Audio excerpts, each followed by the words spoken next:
Good morning. It is January the 4th, and it's the Wall Street Weekly Wrap Up with your host, John Newquist. And it was a heck of a short week since we started at January 1st, but we had a lot of news come up this week. Remember, I saved all the wrap up for Wednesday, so you can go back and look at how great of a year we had. This year's starting out good, and I think I feel good. I always feel the first couple of days, if you're up, it's a good sign. So let's take a look at Meta. Meta had a WhatsApp Pay approved in India. Now I have WhatsApp and I have not paid with WhatsApp, but this whole fintech is out there. If I was looking at my history, what do I pay people the most on? And it's going to be PayPal and Venmo and Google Pay. And it depends what I'm doing. If I'm sending to individuals, everybody can make a PayPal account. But if I'm buying online, it's definitely Google Pay. I mean, it's best, it's secure. Make sure it's me when I buy online. I just really like that. And then, Venmo is for like, people, services. Somebody, you just Venmo them the money and they like it too. So, what's that pay? Who's going to say? A couple years. I mean, people are going to start looking at these fees. Well, you pay $2 to send 100. Maybe you're going to go down to $1.50, maybe a dollar, maybe 75 cents, because it's just click point. There's no money. There's no people involved. It's just how much money you're going to take from that, person like me. So, uh, SIRI again, we're going to buy it again. Buffett, I did a lot of research. I was trying to figure out why would Buffett buy it, and it is a real takeover category. First, they got all the satellites in space, so you got a very little competition unless Starlink is going to start putting on music and everything else. And it's got all the major shows on it. So I think it's not bad. It's got a heck of a amount of cash coming in. They haven't monetized it around. And again, this has been one long decline for the 200-day moving average. So we're buying below. We're not buying at the bottom, but we're buying close to the bottom. Again, we sold last year. We took our little loss on it. This way, we're going to ease in. We're going to go in a tenth at a time. That means, if you're going to budget so much money, we just put a tenth of that money into SIRI, and we're going to buy over the next 10 months. I'd rather do it that way because, if after 3 months it's starting to have some bad news, you only have 30% of your money in, and you can get out, and it's not going to cost that much. That's what we call, defensive investing. If it starts to go up, then we're going to buy more and then ride it in faster. But like I said, this is a stock that has just gotten pummeled, and I like it because I use it every day. Every day I use SIRI, so, and not the Apple one. The indicators, the interest rates, man, I tell you, this thing just keeps on going up. We've cut 75 basis points, and we should be at like 3.5, and it's up at 4 too. Crude is high. I mean, everybody's getting ready for the oil being a tougher thing. We'll see, and they're going to expedite the oil permits under the new administration. So instead of taking so many days, they hope to get them on 90. It's like, well, that's easy to say, but there's going to be lawsuits. You know that. Natural gas, it's dropped below 3. Cold weather coming up. We're going to sell a ton of natural gas to Europe. But, everybody keeps on talking about equity, and you got to buy equity because that's the, great gas producer. No, it's ExxonMobil. ExxonMobil makes the most natural gas in the United States. We export natural gas. ConocoPhillips, who we also own, is up there. So I don't see a need to add 3 people into the play, especially when we got the number one and I want to say 3 or 4, Um, I think it's going to be up. I see it being used in some, people argue, is that a clean fuel or not? Well, you burn it in your furnace, it's clean, right? It's not creating all this bad stuff. And then I got into the whole carbon capture discussion, and the amount of CO2 is really what they're worried about. And we're going to get out of the Paris Climate Accords, and who knows what's going to happen. Cold instead of gold. I was typing it. Settled at 2,600. Silver got back up over 30, and we're always watching copper. Want to get up 450. Then the economy's good. The natural gas ETF, because all the cold weather, it bounced. This is one thing about these commodities. There's nothing dull about them. They jump up, come crashing down, come right back up, crashing right down. And look at it, it jumps on the forecast, and it's going to be brutal. We're going to be under in Illinois here 10 days below freezing, 10 days in a row. We're not going to get above freezing.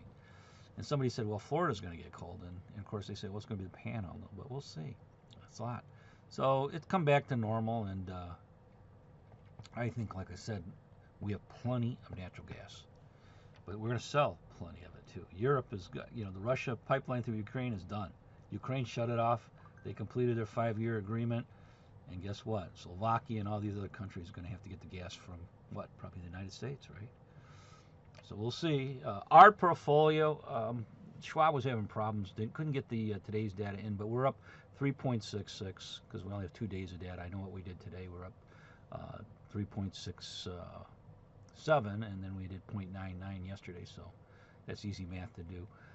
Good start of the year because we've bought the right companies. We've always had the good top leaders in each sector, and that is the key to winning in this thing. And not hoping for turnarounds.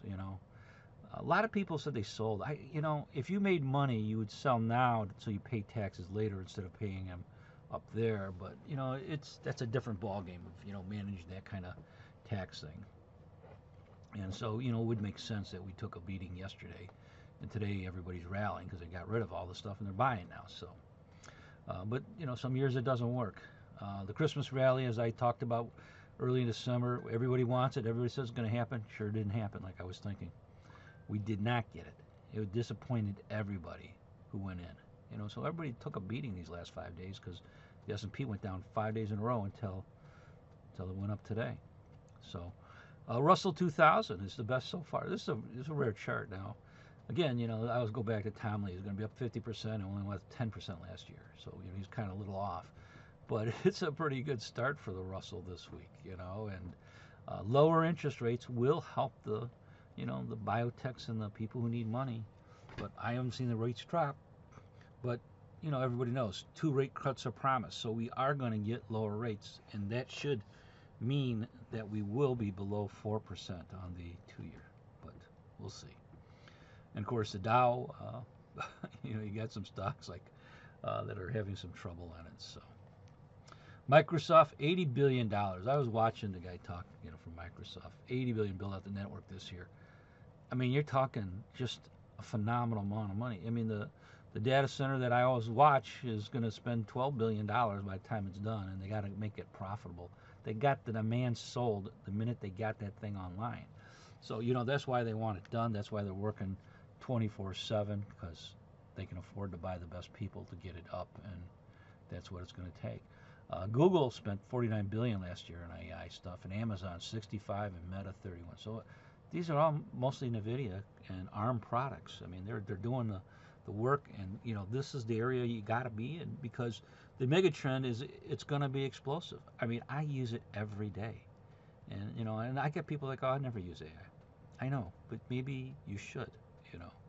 I'm a big fan of it. I mean, it opens my eyes. It explains a lot of things easier for me to deal with, and so I actually kind of know a little bit about, some of the topics I have to deal with. I watched the coffee chart because I drink coffee every day. I mean, that's pricey up there, and coffee is high. I mean, you go to Dunkin' Donuts or Starbucks, you're paying a lot more. I don't know. The crop's bad again, and could be higher. You got to remember, there's no shortage of people being able to take things, go crazy with this thing. Who's to say it doesn't double this year if there's enough? I mean, there's a point where you go out and get it so high nobody buys it. Bitcoin. Oh yeah, Bitcoin. Alexa, stop. This is a reminder. Bitcoin. Well, Alexa, what is the price of Bitcoin right now? Alexa, what's the price of Bitcoin? 1 Bitcoin is worth 98,400. It was 95 yesterday, so up 1.7% over the last 24 hours. So not bad. I mean, the Bitcoin is up. We're using it until we'll talk about what we bought this week. I want to get a good position, about maybe 2.5% of the total portfolio. Again, most people say you should have bought an ETF, that way you can track what it does. I said, well, I track what it does every day, so I don't know. Live cattle, oh my God, the beef prices are high. I mean, if you ever been to the store, I was showing prices of like, $10, $11 for a pound of bacon, and And that, of course, is not, that's pork, but I'm just telling you, geez, the meat prices are pricey. And, you want to go to Five Guys, you better fork out a $50 bill for two people because it's not cheap. This is what we're seeing right now. And I know they don't want to pass the cost to the customers, but it's a brutal market right now for, if you want to eat the ground beef and the steaks, and you're paying for it. You're paying dearly for it. I mean, I was at the one place, every steak was over 35 bucks, and that's not really gouging them, when you're getting a pound of steak, that's top line. Again, AMD, one of the stocks that was just a brutal to own last year. I mean, you look at this chart from, going from April, down to 188 to 125. That was horrible. When everything, remember, almost everything else went up 25% at least. This is a chart that was inverse. So a lot of people are playing what they call the dogs of the techs, or dogs of the, NASDAQ, dogs of the Dow. And I watched this analyst, Gus Richards. It's a top pick. Continued gain share in AI. Well, where's he getting that data? What's the measurement of that? There's no data to prove that at all.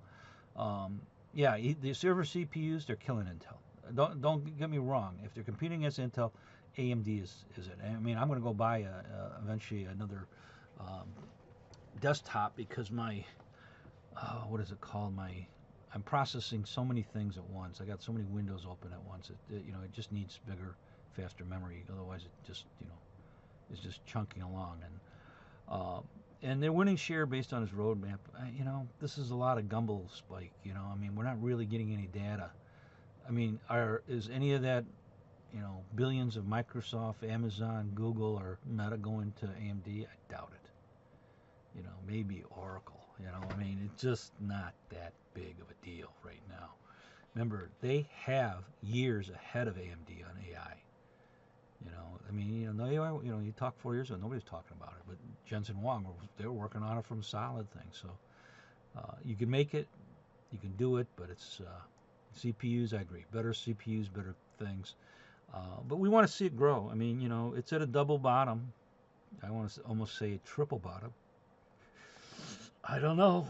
I would like to see maybe the crossing of the lines up here somewhere, before I start thinking about it. They are a good company, but I'm just thinking they just got the wrong time. It's like NVIDIA hit the right market at the right time, and it's got 100% of the sales of anything that's important. Tesla, first annual decline ever. They were always going up. And they expected 504 deliveries, and 495 was done.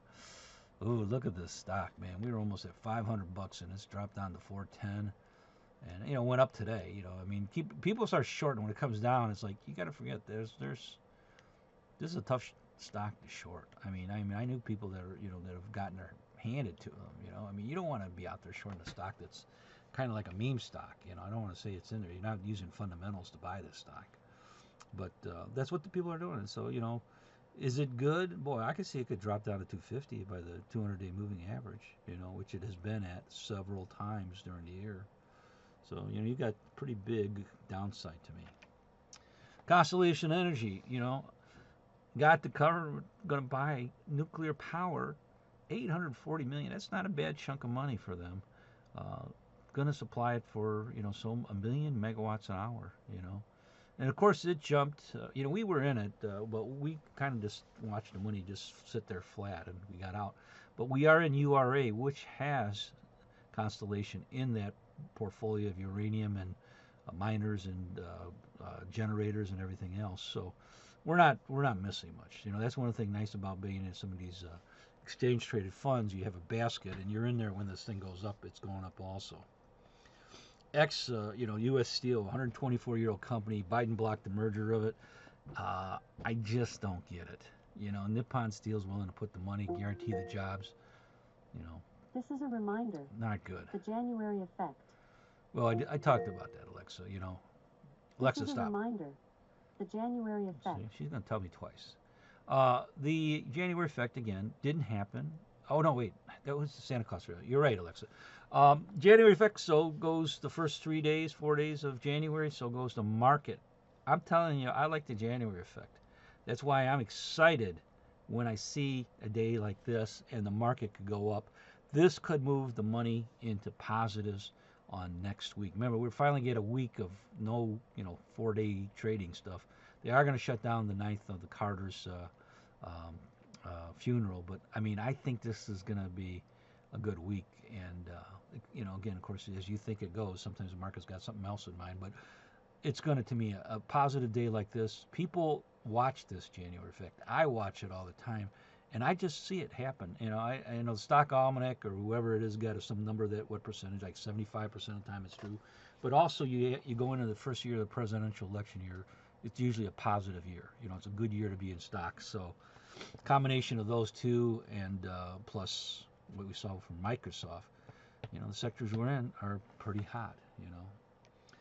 Build your own dream, BYD in China.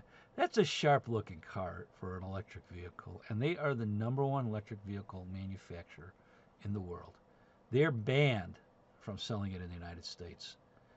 I'm telling you, that's a sharp-looking car. I don't know how it drives, but they've got no ability to sell in the United States, but Tesla can sell in China. So a lot of this stuff, if it gets ugly with China, you can see Tesla taking a bigger hit, right? Because if they can't sell here, then why could you sell it there? Why can you sell Ford? Why can you sell everybody else in China? This is how bad it could be. But this is a company that's going to come in.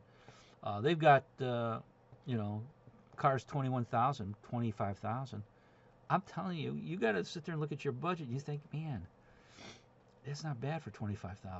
Yeah, it's made with Chinese labor. Yes, they're probably subsidizing it, but you're looking at how much it costs.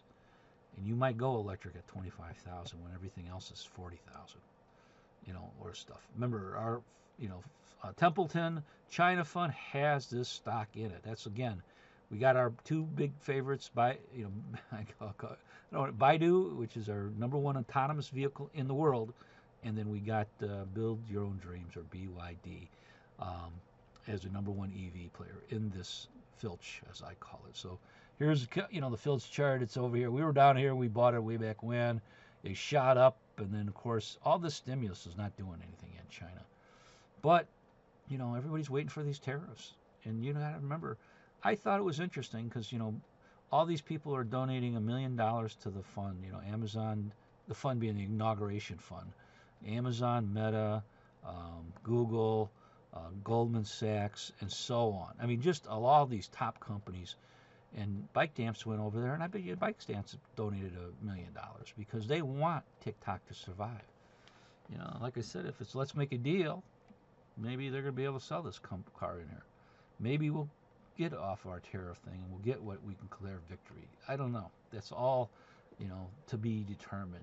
Just what they say now is not what they're going to do next year. So you just have to remember that. But I just said they got that car at 25,000. I don't care if they're dumping it or not. It's going to sell like hotcakes because it's apparently doing real well worldwide. I mean, they're not buying the car because it's a crappy extra car we want. Tesla's been there forever. This company's doing leaps and bounds, and that's why I think this is one we want to be into, and we earn it through our China Templeton Fund. Oh, let's take a look at Hedge.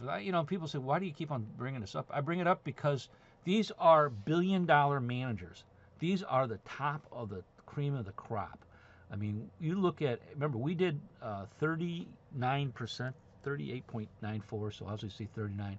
We beat everybody. I mean, there's not a single fund manager that was diversified that beat us.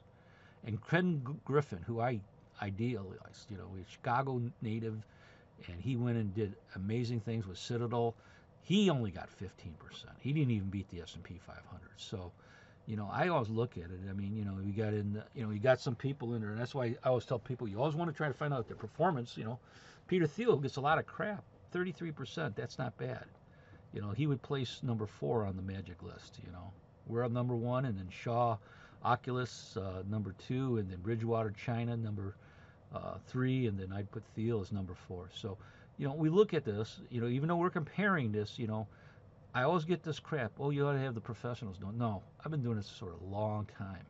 I always go back to the days of Merrill Lynch, and even though I was a caller, that's all I did. You learned a lot.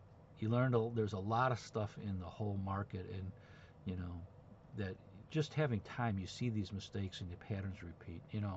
I mean, I have to go back to the days when I was a kid, looking at Diamond Shamrock, This with is my a mother. reminder. Which sectors will do the best? Which sectors will do the best? You know, I don't know if I put it in here. This is a reminder. Which sectors will do the best? Well, I think tech's going to be good. You know, because we don't see relentless. It's going to grow double digits. You know, I watched Tom Lee talk about industrials doing well. Yes, industrials will do well if the interest rates go down, the economy picks up. Okay, that's going to, banks will do well if the economy picks up and the interest rates drop. Small caps will do well. He also added Bitcoin in there, and you know, like I said, you know, there's a lot of Bitcoin out there, and you know, I'm always worried about these secret wallets that seem to pop up and dump, you know, $500 million of stuff on there. But you know, one of our 7 ones we're going to ease into these gradually, so you'll buy them when we buy them. We're in XRP. I think it's going to be good. I mean, everybody says, "Oh, you could have bought it lower." Well, that's like 1,000 things, you know, eons ago. But I think XRP is going to be one of the survivors when we start doing it. You got to remember that this ETF thing could go crazy in the fall, because if they start opening it up, it says you can do, you know, a Bitcoin ETF with XRP and everything else. Oh my God, it's just where does it stop? You know, and then, you know, like I said, I keep on looking at it. It won't be the United States because I think we're a little slow in this market, but there'll be somebody that'll make it point, click, my XRP just paid for an item. You know, they'll have the Google Pay of the cryptocurrencies, and then there's no transaction fees. You know, it'll be minute. You know, so we'll see how that works. I mean, I don't think it'll go from me to another person's wallet, but I think there'll be a middle person that'll take very, very little, like, you know, 0.05% or something like that, because they don't do anything other than just hold it for you and move it, you know, and that could change a lot. Because remember, everybody's getting into fintech, and who's going to win? I don't know. There's a lot of good ones, but you know, again, I'm using Venmo, and I'm using PayPal, and I'm using Google Pay. I've also used Shop Pay. I've also used Amazon Pay, Meta Pay. I mean, everybody's got it. You know, you see the ad, just go in there and pay with Meta. Who cares? I mean, if the fees are all low, that's what's going to happen.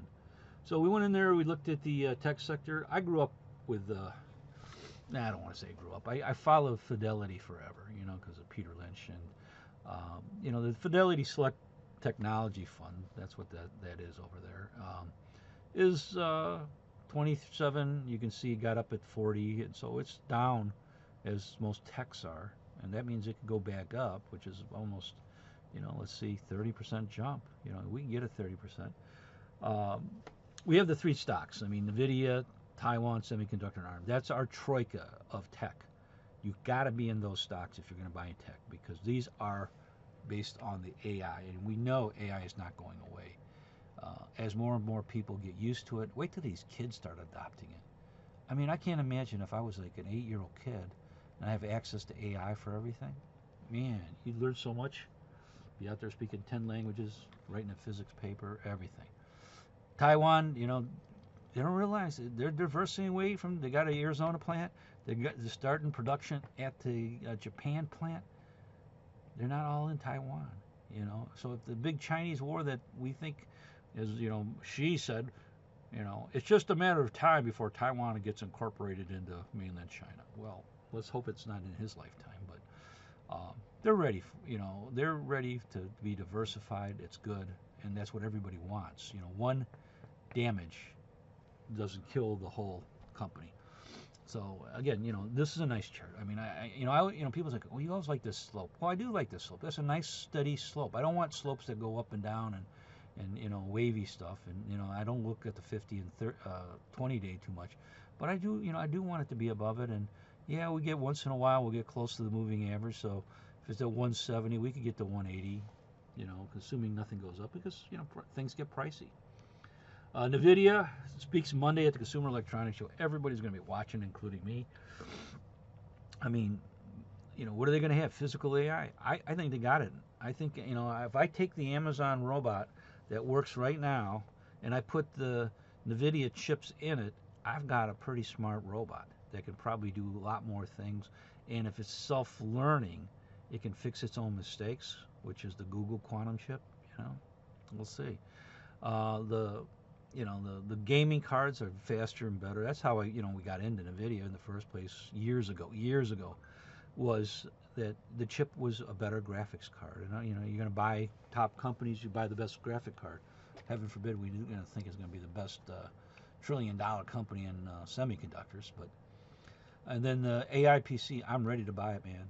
I mean, if you can put in a smaller chip, remember his $249 processor, it's not quite AI, but it's pretty damn fast.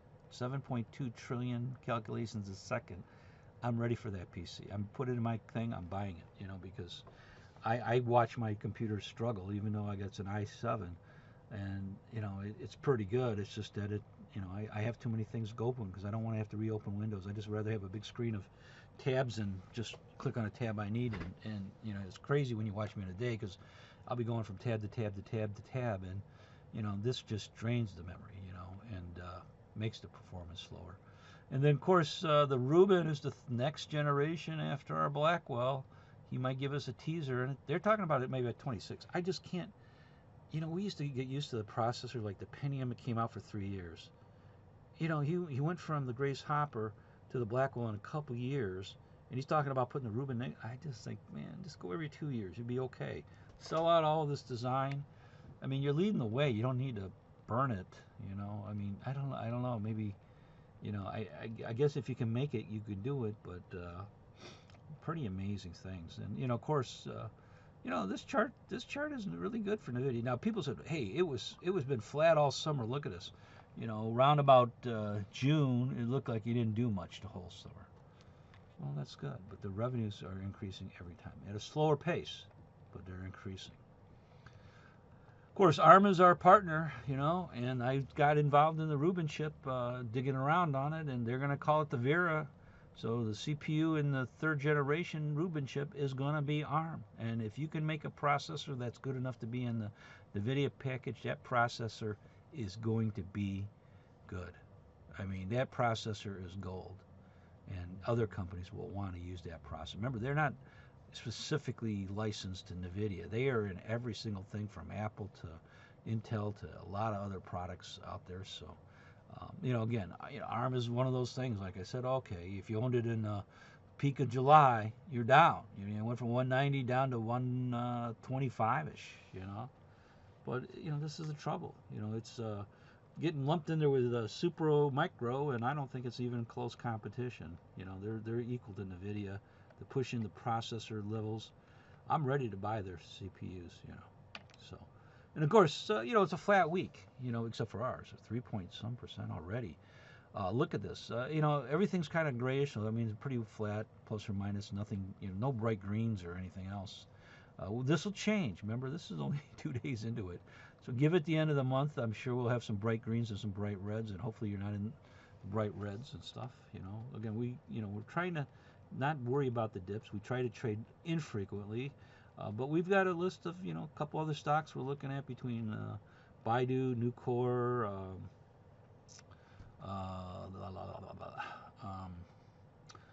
Sounds, which is SoundHound, which is a NVIDIA-owned or partially invested in company, and so we're looking at it. I mean, we're going to nibble in these things and just add them to the portfolio because, particularly like with Baidu, we didn't do good. We lost some money on it, but not much because we weren't fully invested. But that's the key. Just be go into it, and as it gets better, and you got a full position by the end of the year, then you're in it.